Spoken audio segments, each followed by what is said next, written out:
So hello and what's up guys, today I'll be installing a new steering wheel and a new clutch line onto my R53, so let's get to it, let's not waste time and let's go ahead. I nearly forgot, before you do anything with airbags or in this case on steering wheel on the airbag, always unplug the battery first because you don't want to have any explosions while you're tinkering with the airbag. So the reason I'm replacing the steering wheel is because it looks ugly as then, and I really don't like the 2-spoke one. It just doesn't look good. I prefer the the 3-spoke that I showed in the video, and I'll show how it's gonna be in the end. So to start taking it, you're gonna need a T27 Allen Torx key, and we're gonna start with taking the airbag out. So I'm unplugged the battery, and now it's time for the airbag. There is two holes, two screws that are holding the airbag in. One is up here, hence why the steering is like that.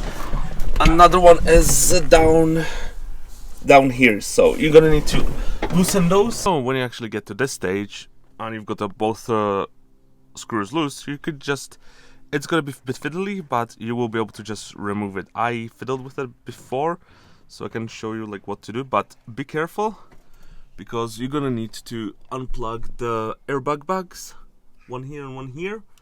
To do that, you're gonna need a screwdriver and just pop them off. I'll see if I can do that. Let's see if I can do that with holding the camera and also with the screwdriver. Hopefully it's not gonna explode or anything on me. And come on, last one, come on, go. There's always one last one that's always causes problems. Come on. Actually, I'm gonna have to put the camera down to do this.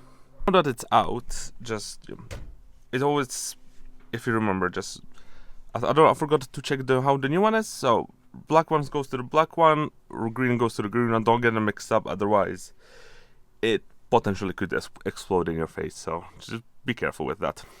And the next thing is to actually unplug the multifunction connectors. And then it's the main bolt. I think it's 16mm, so let's get that off, and hopefully it won't be hard or any difficult to do. Okay, and that's these two multifunction connectors off. You don't want to touch these, just they're solid anyways in the, I think it's the clock spring for the steering wheel. Correct me if I'm wrong. But yeah, get this off, and that should be only the bolt holding the steering wheel on, and let's get that off, removed, and see how it looks. Okay, actually I managed to get it off. It is number 16 and it's gonna be hell of a lot difficult to crack it loose, but once you crack it loose it should be very easy. But don't be afraid to put force into it, just be careful not to round the bolt. Okay, so don't forget these two grooves, you want to keep them on at the same spot, not one tooth out or one tooth in the other direction. You want to keep them exactly where they are, so you don't mess up your steering alignment and you're not going to be driving with steering wheel being sideways and you keep driving straight. So just remember that. So at this point I would put the wheel back in and just reverse the process, plugging everything up. But I'm not gonna do that yet. I am gonna install the new clutch line because it's run from the clutch slave cylinder all the way down here to the clutch master cylinder to the pedal. So, and it's bit of a difficult area to get into, and while I've got the steering wheel off I can easily move around there with the seat here. So let me get, so that's my next thing. I'm gonna install the clutch line. I'm gonna run it through first under the hood, drop it down here, and then I'm gonna make sure it connects the clutch master cylinder, and that's gonna be it. So I'm gonna mount it going from up here all the way down here, and then I'm gonna twist it up this way into that connector there. It's very hard to see, but yeah. Let's see, it's this connector here, through here, and it's gonna go all the way to go down to the master cylinder. And that should be it for the interior part. Then it's gonna be routing it, taking all of this off and routing it into the slave. Okay, now that it's in, you can see it up here somewhere. Maybe.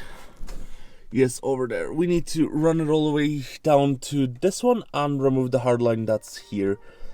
And that should be it connected, and end of the job for the inside of the clutch line.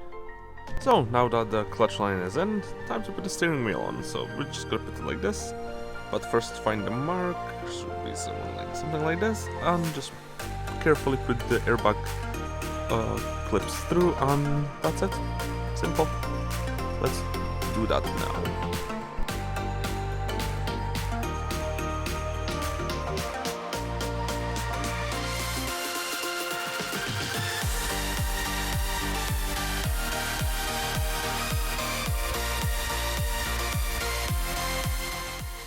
And the last thing is to actually just put the airbag in, and that's it. Complete upgrade. I will also, I think, change these to maybe some gloss black or something like that. But that will come later as well, so stay tuned for that. And that's it gonna be. I'm gonna put the airbag in. The airbag is simple, just plug it in and just push it in. There's no any screws or anything like that on this new. Simple, I like it. The way you take it off, if you need to, for example. There's like a hole here you can make, see, like, oops, where is my, like here, you just push it in, that pushes onto this side here, and that will release it. Same on the other side as well. That's how it looks inside if you want to remove an airbag from this in the future, like if you want to get retrimmed or something like that, which I'm gonna get done later. But for now, let's stick it like this and let's keep it.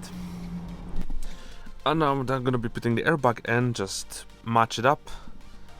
This is actually in slightly different position, so it's going to be different to match up the plugs, like harder because they've been bent in certain positions, so don't worry about that. Just plug it in, and then you can test it with when you plug in the battery, and hopefully it's not going to blow up, and hopefully my one's not going to blow up when I try to start the car as well to test it. I'll be standing outside of the car just in case I blew it up.